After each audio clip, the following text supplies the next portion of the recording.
one thing I keep hearing about Nick Chubb is the word if. And I've heard the word if. I know Rappaport said it. I know Sam and Steve said it on the Check the Mic. I think I just saw KPRC said it. And it's the if.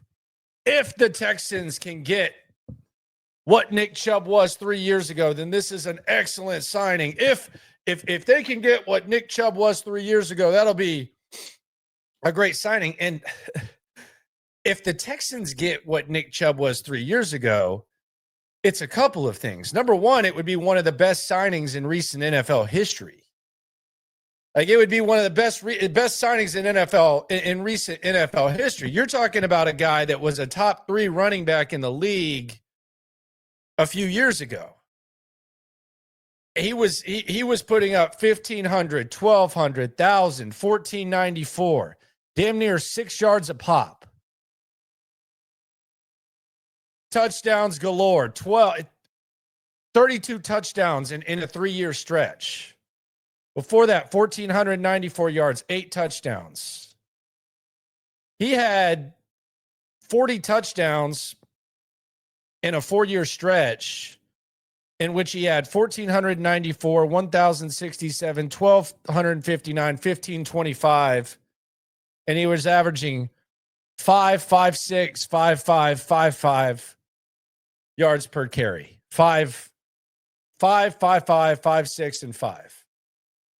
So he's one of the best running backs in the NFL. So yeah, if you get that guy for a couple $1 million up to 5, then yeah, that would be great. So that's one thing. It would be one of the best signings in NFL history if they got that guy. The other thing that it is it's unrealistic when people start talking that silly. It's unrealistic, and quite frankly, it's almost unfair to Nick Chubb. If Nick Chubb establishes himself as just a freak of nature, and if he comes back and he's what he was 3 years ago after the injury that he had, the age, and what we saw last year, and the fact that he's signing in June for a couple $1 million on a team that already has an established running back, and he ends up being that's unrealistic. And I'm not saying that to minimize it, but if it happens, then move over Adrian Peterson, move over Derrick Henry. You have a physical specimen on the Mount Rushmore of physical specimens when it comes to the running back position. And he's still a physical specimen.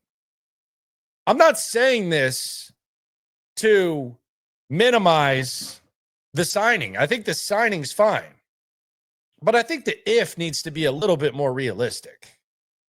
If he can establish himself as a solid RB2 after the injury that he had with where the Texans are, I think that's beyond impressive. That alone in itself is a one-and-one type of accomplishment. If he can do that.